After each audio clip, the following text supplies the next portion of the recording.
Stages of apportionment of overhead രണ്ട് stages ഉണ്ട്. Primary ഡിസ്ട്രിബ്യൂഷനും സെക്കൻഡറി ഡിസ്ട്രിബ്യൂഷനും.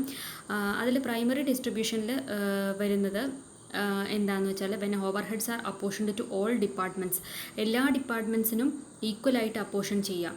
സെക്കൻഡറി ഡിസ്ട്രിബ്യൂഷൻ എന്ന് പറഞ്ഞിട്ടുണ്ടെങ്കിൽ when the total overheads allocated and apportioned to service departments are apportioned again to production department. ഇവിടെ ഉദ്ദേശിക്കുന്നത് എന്താണെന്ന് വെച്ചാൽ നമ്മൾ പറഞ്ഞു ഫസ്റ്റ് പ്രോസസ്സ് നടക്കുന്നത് അലോക്കേഷനാണ്. അലോക്കേഷൻ എന്ന് പറഞ്ഞാൽ ഏതെങ്കിലും ഒരു പെർട്ടിക്കുലർ കോസ്റ്റ് സെൻറ്ററിലേക്ക് നേരിട്ട് ബന്ധപ്പെട്ടിട്ടുള്ള ഓവർഹെഡ്സിനെ നേരിട്ട് അതിലേക്ക് അലോക്കേറ്റ് ചെയ്യുന്നു.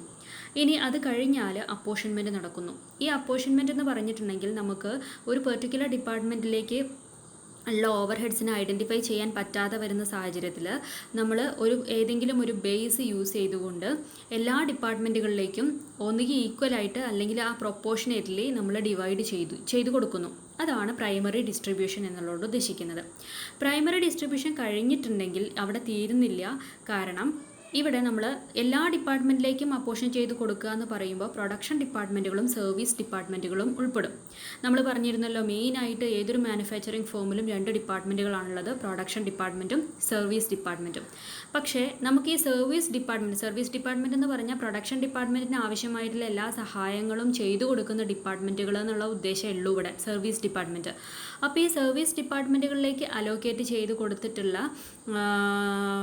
ഓവർഹെഡുകളെ നമ്മൾ വീണ്ടും എന്ത് ചെയ്യുന്നു, ഒരു ബേസ് യൂസ് ചെയ്തുകൊണ്ട് പ്രൊപ്പോർഷനേറ്റ്ലി പ്രൊഡക്ഷൻ ഡിപ്പാർട്ട്മെൻറ്റുകളിലേക്ക് വീണ്ടും അപ്പോർഷൻമെൻറ്റ് ചെയ്യുന്നു, അപ്പോർഷൻമെൻറ്റ് ചെയ്യുന്നു.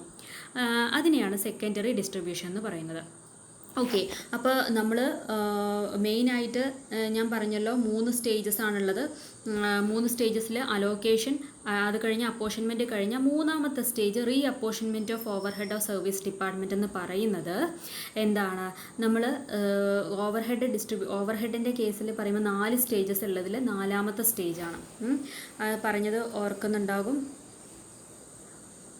യെസ്, ഇതിൽ ക്ലാസിഫിക്കേഷൻ കഴിഞ്ഞ് കോഡിഫിക്കേഷൻ, ദെൻ കളക്ഷൻ, അത് കഴിഞ്ഞ് നെക്സ്റ്റ് പ്രോസസ് ഡിപ്പാർട്ട്മെൻറ്റലൈസേഷനാണ്. ഈ ഡിപ്പാർട്ട്മെൻറ്റലൈസേഷനിൽ വരുന്നതാണ് അലോക്കേഷൻ ആൻഡ് അപ്പോർഷൻമെൻറ്റ്. ഈ അപ്പോർഷൻമെൻറ്റ് എന്ന് ഉദ്ദേശിക്കുന്നത് പ്രൈമറി ഡിസ്ട്രിബ്യൂഷനാണ്. അത് കഴിഞ്ഞാൽ നെക്സ്റ്റ് അപ്പോർഷൻമെൻറ്റ് ഓഫ് ഓവർഹെഡ് ചെയ്യുന്നു, അതായത് 4th സ്റ്റേജ്. ഈ അപ്പോർഷൻമെൻറ്റ് എന്നുള്ളതുകൊണ്ട് ഉദ്ദേശിക്കുന്നത് നമ്മൾ ഓൾറെഡി അലോക്കേറ്റ് ചെയ്ത് കഴിഞ്ഞ അപ്പോർഷൻമെൻറ്റ് ചെയ്തിട്ടുള്ള ആ എക്സ്പെൻസുകളെ, അതായത് സർവീസ് ഡിപ്പാർട്ട്മെൻറ്റുകളിൽ അപ്പോർഷൻ ചെയ്ത് കൊടുത്തിട്ടുള്ള എക്സ്പെൻസുകളെ നമ്മൾ വീണ്ടും എന്ത് ചെയ്യുന്നു, ഒന്നുകൂടെ അപ്പോർഷൻ ചെയ്തിട്ട് അത് പ്രൊഡക്ഷൻ ഡിപ്പാർട്ട്മെൻറ്റുകൾക്ക് മാത്രമായിട്ട് കൊടുക്കുന്നു, ഡിസ്ട്രിബ്യൂട്ട് ചെയ്യുന്നു. ആ പ്രോസസ്സിനെയാണ് അപ്പോർഷൻമെൻറ്റ് ഓഫ് ഓവർഹെഡ് എന്ന് പറയുന്നത്. അതും നമ്മൾ ഡീറ്റെയിൽ ആയിട്ട് പറയുന്നുണ്ട്. അതിന് ഏതൊക്കെ ബേസാണ് യൂസ് ചെയ്യുന്നുണ്ട് എന്നുള്ളതൊക്കെ പറയുന്നുണ്ട്. ഓക്കെ, സോ ഇനി നമ്മൾ ഡിസ്കസ് ചെയ്യുന്നത് എന്തൊക്കെയാണ് ഈ ബേസിസ്, നമ്മൾ ഉപയോഗിക്കുന്ന ബേസിസ് എന്തൊക്കെയാണ്. Suitable bases have to be found out for the apportioning the items of overhead cost to production and service departments, and then for the reapportionment of the service department cost to other service and production departments. അതായത് ഇവിടെ ഇതിൽ പറഞ്ഞതിൽ തന്നെ മനസ്സിലായിട്ടുണ്ടായിരിക്കും ഇപ്പോൾ നടക്കുന്ന process എന്ന് പറഞ്ഞാൽ എന്താണ്, ഒരു സ്യൂട്ടബിൾ ബേസസ് യൂസ് ചെയ്തുകൊണ്ട് നമ്മൾ എന്ത് ചെയ്യുന്നു, ഐറ്റംസ് ഓഫ് ഓവർഹെഡ്, ഓരോ ഐറ്റത്തിനെയും ഓവർഹെഡ് കോസ്റ്റിനെയും നമ്മൾ എന്ത് ചെയ്യുന്നു, പ്രൊഡക്ഷൻ ആൻഡ് സർവീസ് ഡിപ്പാർട്ട്മെൻറ്റ്, ഈ 2 ഡിപ്പാർട്ട്മെൻറ്റുകൾക്ക് അപ്പോർഷൻ ചെയ്ത് കൊടുക്കുന്നു. That is primary distribution. അതിനുശേഷം for the apportionment of service department cost, ഓരോ സർവീസ് ഡിപ്പാർട്ട്മെൻറ്റുകളിലേക്ക് ബന്ധപ്പെട്ടിട്ടുള്ള കോസ്റ്റുകൾ, അതായത് നമ്മൾ ആദ്യം അപ്പോർഷൻ ചെയ്തപ്പോൾ സർവീസ് ഡിപ്പാർട്ട്മെൻറ്റിന് കിട്ടിയിട്ടുള്ള ആ ഓഹരി, ആ പ്രൊപ്പോർഷൻ വീണ്ടും എന്ത് ചെയ്യുന്നു, ബാക്കിയുള്ള സർവീസ് ഡിപ്പാർട്ട്മെൻറ്റുകളിലേക്കും അല്ലെങ്കിൽ പ്രൊഡക്ഷൻ ഡിപ്പാർട്ട്മെൻറ്റുകളിലേക്കും അപ്പോർഷൻമെൻറ്റ് ചെയ്യുന്നു. അപ്പോൾ ഇവിടെ പ്രൈമറി ഡിസ്ട്രിബ്യൂഷൻ ആണെന്നുണ്ടെങ്കിൽ ഇവിടെ സെക്കൻഡറി ഡിസ്ട്രിബ്യൂഷനാണ്. ഈ 2 ഡിസ്ട്രിബ്യൂഷന് നമ്മൾ സ്യൂട്ടബിൾ ബേസസ് യൂസ് ചെയ്യുന്നുണ്ട്. അപ്പോൾ എന്താണ് ഈ ബേസസ് എന്ന് പറയുന്നത്? The basis should be selected should be correlated to the expenses and the expense should be measurable by the basis. അതായത് ഏത് ബേസിസ് ആണോ നമ്മൾ യൂസ് ചെയ്യുന്നത് അത് അവിടെ നമ്മളുടെ കുറച്ച് ലോജിക്ക് യൂസ് ചെയ്യണം. അതായത് ചിലപ്പോൾ നമുക്ക് ക്വസ്റ്റ്യനിൽ തരും, അല്ലെങ്കിൽ നമ്മൾ കുറച്ച് ലോജിക്കലി തിങ്ക് ചെയ്യണം, അല്ലെങ്കിൽ നമ്മൾക്ക് ബേസിസ് ടെക്സ്റ്റിൽ തന്നിട്ടുള്ളത് ബൈ ഹാർട്ട് നമ്മൾ പഠിക്കണം. ഓക്കെ, സോ ബേസിസിന് ഇതാ എക്സാമ്പിൾസ് കൊടുത്തിരിക്കുന്നു. ഏതൊക്കെ ഐറ്റംസ് ആണ്? ഇപ്പോൾ ഓവർ ഹെഡിന് നമ്മൾ എക്സാമ്പിൾസ് പറയുന്നത് rent, rates, taxes, repairs and maintenance, depreciation, repairs and maintenance of plant and machinery, insurance, lighting, power, supervision, canteen expenses, time keeping expenses, welfare expenses, workmen compensation, over time cost, ESI, PF, general overhead, stores overhead, material handling charges, internal transport, managerial salaries, audit fees etcetera. ഇതൊക്കെ ഈ പറഞ്ഞിട്ടുള്ള എക്സ്പെൻസസുകളെല്ലാം over ഹെഡുകളാണ്, അതായത് indirect കോസ്റ്റുകളാണ്. ഈ indirect കോസ്റ്റുകളെ നമ്മൾ ഏതൊക്കെ base use ചെയ്തുകൊണ്ടാണ് distribution ചെയ്യുന്നത്? ആ ബേസുകളാണ് നെക്സ്റ്റ് കോളത്തിൽ പറഞ്ഞിട്ടുള്ളത്. അതിൽ നോക്കാം. റെൻറ്റ്, റേറ്റ്സ് ആൻഡ് ടാക്സസ് എന്നുള്ളത് ഡിസ്ട്രിബ്യൂട്ട് ചെയ്യുന്നത് എന്തിൻ്റെ അടിസ്ഥാനത്തിലാണ്? ഫ്ലോർ ഏരിയയുടെ അടിസ്ഥാനത്തിൽ. അപ്പോൾ നമുക്ക് കൃത്യമായിട്ട് ഫ്ലോർ ഏരിയ തരും. അതായത് ഇപ്പോൾ 4 ഡിപ്പാർട്ട്മെൻറ്റുകളാണ് ഒരു ഓർഗനൈസേഷനിൽ എന്നുണ്ടെങ്കിൽ ഡിപ്പാർട്ട്മെൻറ്റ് ABCD എന്ന് പറയുന്ന 4 ഡിപ്പാർട്ട്മെൻറ്റുകളാണെന്നുണ്ടെങ്കിൽ എൻ്റെ ഫ്ലോർ ഏരിയ എത്രയാണ്, ബിൻ്റെ ഫ്ലോർ ഏരിയ എത്രയാണ്, അങ്ങനെ ഓരോന്നിൻ്റെ ഫ്ലോർ ഏരിയ തരുമ്പോൾ നമുക്ക് എന്ത് ചെയ്യാൻ പറ്റും? ടോട്ടൽ റെൻറ്റ് എന്ന് പറയുന്ന ഓർഗനൈസേഷൻ ആസ് എ ഹോൾ ആണ് റെൻറ്റ് പേ ചെയ്യുന്നത്, അല്ലെങ്കിൽ ടാക്സ് ആണെന്നുണ്ടെങ്കിലും റേറ്റ്സുകളാണെന്നുണ്ടെങ്കിലും അതൊക്കെ ഓർഗനൈസേഷൻ ആസ് എ ഹോൾ ആണ് പ്രൊവൈഡ് ചെയ്യുക, നമ്മൾ കൊടുക്കുക. അതിന് നമ്മൾ ഈ ഫ്ലോർ ഏരിയൻ്റെ അടിസ്ഥാനത്തിൽ എന്ത് ചെയ്യുന്നു? ഈ പ്രൊപ്പോർഷനേറ്റ്ലി ഡിവൈഡ് ചെയ്യുന്നു. Okay. Then repairs and maintenance of ബിൽഡിങ്ങിൻ്റെ കേസിലും റിപ്പയേഴ്സ് അല്ലെങ്കിൽ മെയിൻ്റനൻസ് എന്തെങ്കിലും നടന്നിട്ടുണ്ടെങ്കിലും അവിടെയും ഫ്ലോർ ഏരിയൻ്റെ അടിസ്ഥാനത്തിലാണ് ആ ചാർജസിനെ, ആ എക്സ്പെൻസസിനെ നമ്മൾ ഡിവൈഡ് ചെയ്യുന്നത്. ദെൻ ഡിപ്രീസിയേഷൻ എന്തിൻ്റെ ബേസിലാണ്? Asset value. ആ അസറ്റ് വാല്യൂ ഇപ്പോൾ എന്ന് പറയുന്ന ഡിപ്പാർട്ട്മെൻറ്റിൽ എത്ര പെർസെൻറ്റേജ് അസറ്റ് ഉണ്ട്, അല്ലെങ്കിൽ അസറ്റിൻ്റെ വാല്യൂ എത്രയാണ്, അതിൻ്റെ അടിസ്ഥാനത്തിൽ. അങ്ങനെ ടോട്ടൽ ഡിപ്രീസിയേഷൻ നമ്മൾ അസറ്റ് വാല്യൂൻ്റെ അടിസ്ഥാനത്തിലാണ് ഡിവൈഡ് ചെയ്യുന്നത്. Then repairs and maintenance of plant and machinery, അവിടെയും ഈ പറഞ്ഞതുപോലെ അസറ്റ് വാല്യൂൻ്റെ അടിസ്ഥാനത്തിൽ. ദെൻ ഇൻഷുറൻസ് ഓഫ് അസറ്റിൻ്റെ ഇൻഷുറൻസ് ആണെന്നുണ്ടെങ്കിൽ അവിടെയും ഇതുപോലെ അസറ്റ് വാല്യൂ. ദെൻ ലൈറ്റിംഗ് ആണെന്നുണ്ടെങ്കിൽ ഇലക്ട്രിസിറ്റി ബില്ല് വരികയാണെന്നുണ്ടെങ്കിൽ അതിൻ്റെ ചാർജസിനെ നമ്മൾ എങ്ങനെയാണ് പ്രൊപ്പോർഷനേറ്റ്ലി ഡിവൈഡ് ചെയ്യുക? On the basis of number of light points, or on the basis of number of employees, or on the basis of floor area. ഇത് ഈ ഓർന്നിട്ട് തന്നിരിക്കുന്നത് എന്തിനാണെന്ന് വെച്ചാൽ ചില ഈ ക്വസ്റ്റ്യനിൽ നമുക്ക് തരും ഇതൊക്കെ എത്രയാണ്, ഫ്ലോർ ഏരിയ എത്രയാണ്, അല്ലെങ്കിൽ നമ്പർ ഓഫ് ലൈറ്റ് പോയിൻറ്റ്സ് എത്രയാണ്, നമ്പർ ഓഫ് എംപ്ലോയീസ് എത്രയാണെന്നുള്ളതൊക്കെ. അത് ഈ ഏത് ബേസാണ് ഏതിനാണ് യൂസ് ചെയ്യേണ്ടത് എന്നുള്ളത് സെലക്ട് ചെയ്യേണ്ടത് നമ്മളാണ്.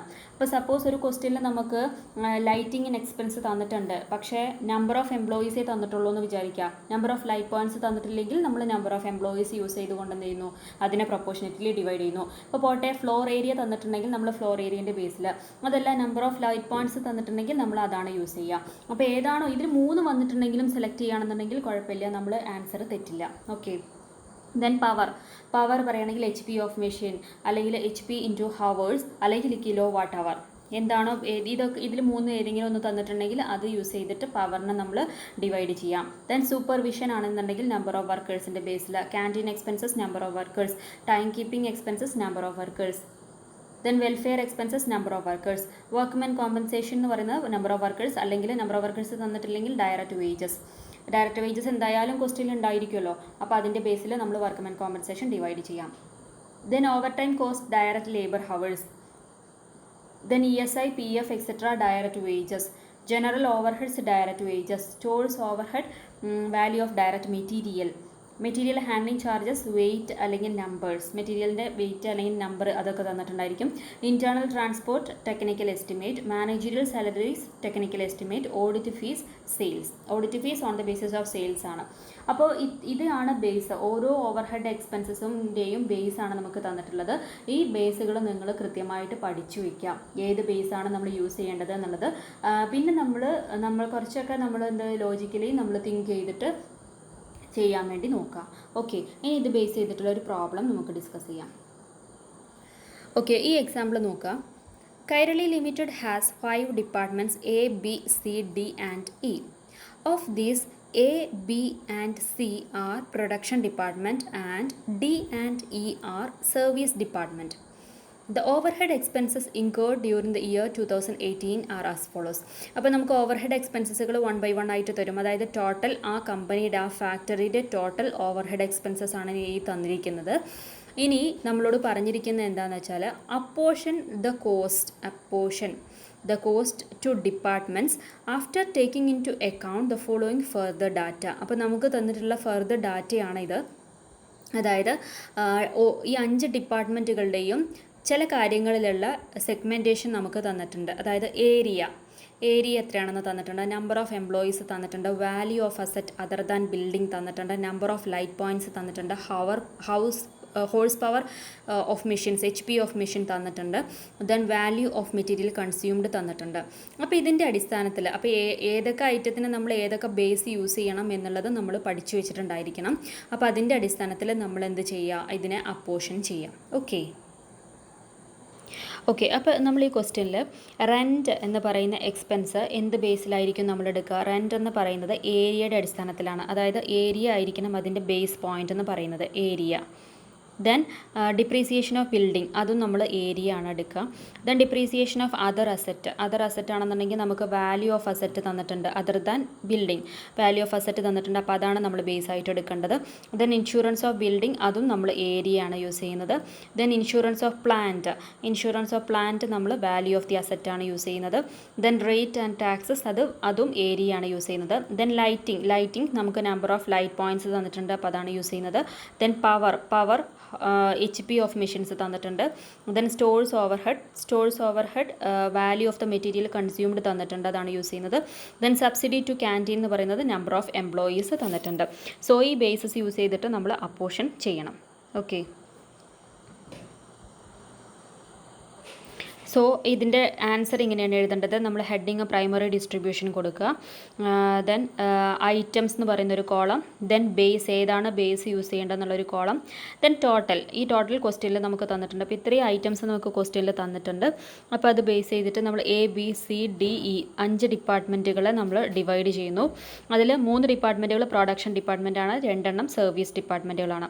അപ്പോൾ ആദ്യത്തെ ഐറ്റം എടുക്കുക റെൻറ്റ്. അപ്പോൾ റെൻറ്റിൻ്റെ ബേസ് നമ്മൾ യൂസ് ചെയ്യുന്നത് ഏരിയ ആണ്. അപ്പോൾ ഏരിയ എന്താണ്, അതിൻ്റെ ഏരിയയുടെ നമുക്ക് ക്വസ്റ്റ്യനിൽ തന്നിട്ടുണ്ട്. എത്രയാണ് ക്വസ്റ്റ്യനിൽ തന്നിട്ടുള്ളത്? 3000, 4000, 4000, 2000 ആൻഡ് 2000 ആണ്.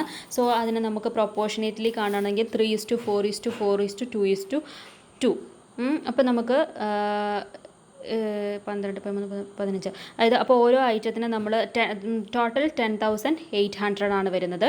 ഈ 10,800നെ നമ്മൾ എങ്ങനെ ഡിവൈഡ് ചെയ്യുന്നു? ABCDE എന്ന് പറയുന്ന 5 ഡിപ്പാർട്ട്മെൻറ്റുകളിലേക്കും 10,800 ഇൻറ്റു ആദ്യത്തെ ഐറ്റം എടുക്കുമ്പോൾ 3 ടോട്ടൽ. ഇതിൻ്റെ ടോട്ടൽ എന്ന് പറയുന്നത് 3 + 4 + 4 + 2 + 2 ദാറ്റ് ഈസ് 15 ആയിരിക്കും വരിക. അപ്പോൾ 3/15 ചെയ്യുമ്പോൾ നമുക്ക് ഫസ്റ്റത്തെ A എന്ന് പറയുന്ന ഡിപ്പാർട്ട്മെൻറ്റിൻ്റെ വാല്യൂ കിട്ടും. അതേപോലെ നെക്സ്റ്റ് ഡിപ്പാർട്ട്മെൻറ്റിൻ്റെ 10,800 ഇൻറ്റു 4/15, അത് ഈ 2,880 കിട്ടി. സിയിലും അത് തന്നെയാണ്. ദെൻ ലാസ്റ്റത്തെ D ആൻഡ് E 2/15 ആയിരിക്കും വരിക. അത് 1,440, 1,440. അങ്ങനെ ഓരോ ഐറ്റംസും നമ്മുടെ ഡിപ്രീസിയേഷൻ ഓഫ് ബിൽഡിംഗ്. അപ്പോൾ ആദ്യം നമുക്ക് അറിയേണ്ടത് ഓരോ ഓവർ ഹെഡിൻ്റെ ബേസ് ഏതാണ് എടുക്കേണ്ടത് എന്നുള്ളത് അറിയണം. ആ ബേസ് എടുക്കുന്നത് അറിഞ്ഞിട്ടുണ്ടെങ്കിൽ ക്വസ്റ്റ്യൻ നോക്കിയിട്ട് അതിൻ്റെ എത്രയാണ് പ്രൊപ്പോർഷൻ തന്നിട്ടുള്ളത് നോക്കുക. അതിനെ നമ്മൾ എന്ത് ചെയ്യണം? പ്രൊപ്പോർഷനേറ്റ്ലി ഡിവൈഡ് ചെയ്യണം. ഇപ്പോൾ അതിൽ ഏരിയ യൂസ് ചെയ്തിരിക്കുന്നത് rent, depreciation of building use ചെയ്യുന്നുണ്ട്, റേറ്റ്സ് ആൻഡ് ടാക്സസ് യൂസ് ചെയ്യുന്നുണ്ട്, ഇൻഷുറൻസ് ഓഫ് ബിൽഡിംഗ് യൂസ് ചെയ്യുന്നുണ്ട്. ദെൻ ഇൻഷുറൻസ് ഓഫ് പ്ലാന്റിൻ്റെ കേസിൽ നമ്മൾ വാല്യൂ ഓഫ് ദി അസറ്റ് ആണ് യൂസ് ചെയ്തിരിക്കുന്നത്. അപ്പോൾ വാല്യൂ ഓഫ് ദി അസറ്റ് നമുക്കൊരു 5 ഡിപ്പാർട്ട്മെൻറ്റുകളുടെയും തന്നിട്ടുണ്ട്. എങ്ങനെയാണ്? 1,50,000, 1,90,000, 1,80,000, 1,10,000, 80,000. സോ അതിനെ നമ്മൾ പ്രൊപ്പോർഷനേറ്റ്ലി ഡിവൈഡ് ചെയ്യുമ്പോൾ 15:19:18:10:8 എന്നുള്ള പ്രൊപ്പോർഷൻ കിട്ടും. അതിനെ നമ്മൾ ഡിവൈഡ് ചെയ്തിട്ട് ഓരോന്നിനും ഇൻഷുറൻസ് 8,400 ആണ്, അതിനെ ഡിവൈഡ് ചെയ്യുക. ഡിപ്രീസിയേഷൻ ഓഫ് അതർ അസറ്റും നമ്മൾ അസറ്റിൻ്റെ ബേസിലാണ് ഡിവൈഡ് ചെയ്യുക. ദെൻ ലൈറ്റിംഗ് ആണെങ്കിൽ ലൈറ്റ് പോയിൻറ്റിൻ്റെ അടിസ്ഥാനത്തിൽ ലൈറ്റ് പോയിൻറ്റുകളും നമുക്ക് തന്നിട്ടുണ്ട്. 15, 10, 7, 5, 3 അതിനെ ഡിവൈഡ് ചെയ്യുക. Then stores overhead, then subsidy to canteen, ഇതെല്ലാം ബേസ് യൂസ് ചെയ്തുകൊണ്ട് ഡിവൈഡ് ചെയ്യുക. അപ്പോൾ നമ്മളിതിൽ ചെയ്യേണ്ടത് ഇത്രയേ ഉള്ളൂ. ടോട്ടലിനെ പ്രൊപ്പോർഷനേറ്റ്ലി പ്രൊഡക്ഷൻ ഡിപ്പാർട്ട്മെൻറ്റുകൾക്കും സർവീസ് ഡിപ്പാർട്ട്മെൻറ്റുകളിലേക്കും ഡിവൈഡ് ചെയ്തിട്ട് കൊടുക്കുക. ഇപ്പോൾ ഇതിൽ ഒരു കൺഫ്യൂഷൻ തോന്നും. പവറിൻ്റെ കേസിൽ HP ഓഫ് മെഷീന് നമുക്ക് പിന്നെ DE എന്ന് പറയുന്ന ഡിപ്പാർട്ട്മെൻറ്റിന് തന്നിട്ടില്ല. അതായത് അവിടെ പ്രൊപ്പോർഷനേറ്റ്ലി തന്നിട്ടില്ല, ഇക്വേഷനിൽ തന്നിട്ടില്ല. അങ്ങനെയാണെന്നുണ്ടെങ്കിൽ അവിടെ നമ്മൾ ഒന്നും കൊടുക്കണ്ട, നില്ലായിരിക്കും. അതേപോലെ സ്റ്റോഴ്സ് ഓവർഹെഡിൻ്റെ കേസിൽ സ്റ്റോഴ്സ് ഓവർഹെഡ് നമ്മൾ യൂസ് ചെയ്യുന്നത് വാല്യൂ ഓഫ് മെറ്റീരിയൽ കൺസ്യൂംഡിൻ്റെ ബേസിലാണ്. ആ വാല്യൂ ഓഫ് മെറ്റീരിയൽ കൺസ്യൂംഡ് എന്ന് പറയുന്നത് ഈ D എന്ന് പറയുന്ന ഡിപ്പാർട്ട്മെൻറ്റിൽ വാല്യൂ ഓഫ് മെറ്റീരിയൽ കൺസ്യൂംഡ് ഇല്ല. അതുകൊണ്ട് അവിടെ അവിടെ നമ്മൾ ആ ഒരു എക്സ്പെൻസ് കൊടുക്കേണ്ട ആവശ്യമില്ല. സോ അവിടെ നമ്മൾ നില്ലായിരിക്കും കൊടുക്കുക. ഓക്കെ, അപ്പോൾ അതിൻ്റെ അടിസ്ഥാനത്തിൽ നമ്മൾ ഡിവൈഡ് ചെയ്തിട്ട് കൊടുക്കുക. അപ്പോൾ ഇങ്ങനെയാണ് നമ്മൾ പ്രൈമറി ഡിസ്ട്രിബ്യൂഷൻ്റെ കേസിൽ പ്രോബ്ലം ചെയ്യാം.